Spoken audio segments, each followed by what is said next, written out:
Hello जी, अस्सलाम वालेकुम। तो कैसे हैं आप सब लोग व्यूवर्स। आज मैं आपके लिए बहुत ही यूज़फुल और ज़बरदस्त सी टिप्स एंड ट्रिक्स लेकर आई हूँ। तो वीडियो का एंड तक लाजमी देखिएगा। व्यूवर्स, आपने नोट किया होगा कि हमारे जो ब्लैक कपड़े होते हैं वो एक दो दफ़ा धुलने के बाद जब हम उनको धोते हैं तो वो वाइट वाइट हो जाते हैं, वो पहले जैसे ब्लैक नहीं रहते। तो इसके लिए एक बहुत ही सिंपल सी ट्रिक है। आपने नील ले लेना है, जो हम वाइट कपड़ों को लगाते हैं। आपने पानी में थोड़ा सा नील डालना है और कपड़ों को धोने के बाद इनको नील वाले पानी में डाल देना है। अपने ब्लैक कपड़ों को 5 से 10 मिनट तक इनको भीगा रहने दें और इसके बाद इनको निकाल कर इनको अच्छे तरीके से निचोड़ें और इनको खुश्क कर लें। आप देखिएगा कि बिल्कुल कपड़े ब्लैक हो जाएंगे। व्यूअर्स, अक्सर ऐसा होता है कि हमारी नज़र थोड़ी वीक होती है या सुई ज़्यादा बारीक होती है तो उसमें धागा नहीं डलता। जितनी मर्ज़ी कोशिश कर लें, बहुत टाइम लग जाता है धागा डालने में। तो आज मैं आपको 2-3 ऐसे तरीके बताऊँगी जिससे आप आराम के साथ धागा डाल सकते हैं।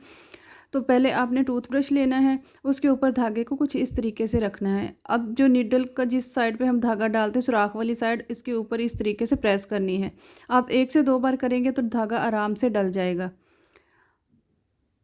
आप देखिए कितनी आसानी के साथ धागा इसमें डल गया है। तो आप भी इस ट्रिक को ज़रूर ट्राई कीजिएगा। हमारी दूसरी ट्रिक भी बहुत सिंपल है। आपने धागे को इस तरह हथेली के ऊपर रखना है और सुई को इस तरीके से रगड़ना है। आप 1 से 2 बार करेंगे तो धागा आराम से सुई के अंदर खुद ब खुद ही चला जाएगा। है ना ज़बरदस्त सी ट्रिक। आप भी इस ट्रिक को ज़रूर ट्राई कीजिएगा। इस तरीके से आप आसानी के साथ धागा डाल सकती हैं। व्यूअर, हमारी अगली ट्रिक भी बहुत काम की है। आपने कोई खाली बोतल का ढक्कन ले लेना है और इसको इस तरीके से कटर की मदद से एक साइड से काट लेना है। आपने सिर्फ इसकी जो बंद करने वाली साइड होती है उस पर कट लगाना है। अब हमारे घर में जो शू पॉलिश वाला ब्रश होता है, उसका ऐसे एक वो जो बाल होता है वो निकाल लेना है और इसको अच्छे तरीके से फ़ोल्ड कर लेना है। दरमियान में से फ़ोल्ड करने के बाद आपने कुछ इस तरीके से इसको घुमाकर एक हुक बना लेनी है। अब हमने जो ढक्कन में कट लगाया है, इसको इसके अंदर फंसा देना है। ब्रश का जो वो बाल था वो इसके अंदर फंसा देंगे। अब हमने सुई को इसके अंदर डालना है और जो हमने वो हुक बनाई है उसके अंदर से धागे को गुजार दें। इस तरीके से बहुत आसानी के साथ धागा डल जाता है। आपको ज़्यादा नज़र लगाने की भी ज़रूरत नहीं पड़ती।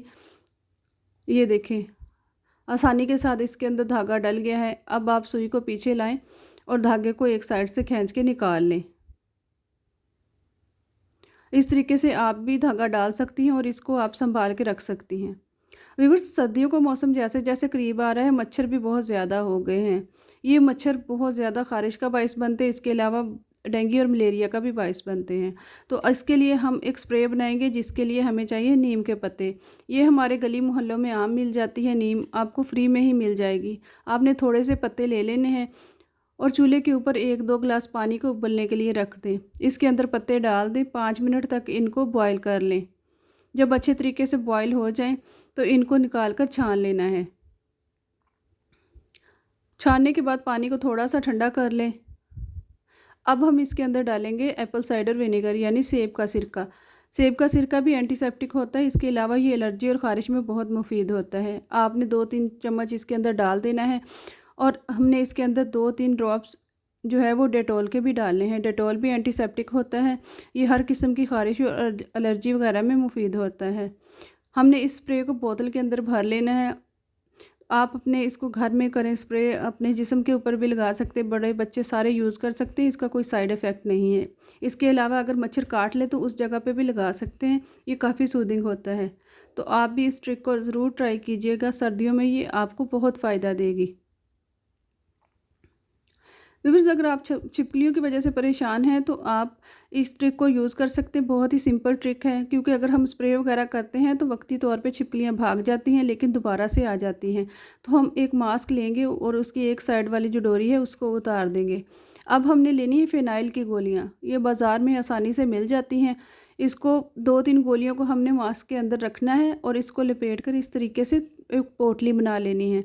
अब हमने जो इसकी डोरी उतारी थी उसकी मदद से हम इसको बांध देंगे। बांधने के बाद ये कुछ इस तरीके से पोटली बन जाएगी। आप 2-3 पोटलियाँ बना लें और अपने हर रूम में इनको लटका दें, जहाँ इनको हवा लगती रहे। इनकी स्मेल से छिपकलियाँ भाग जाएंगी। व्यूअर्स, मिलते हैं अगली वीडियो में, तब तक के लिए दीजिए इजाज़त। अल्लाह हाफिज़।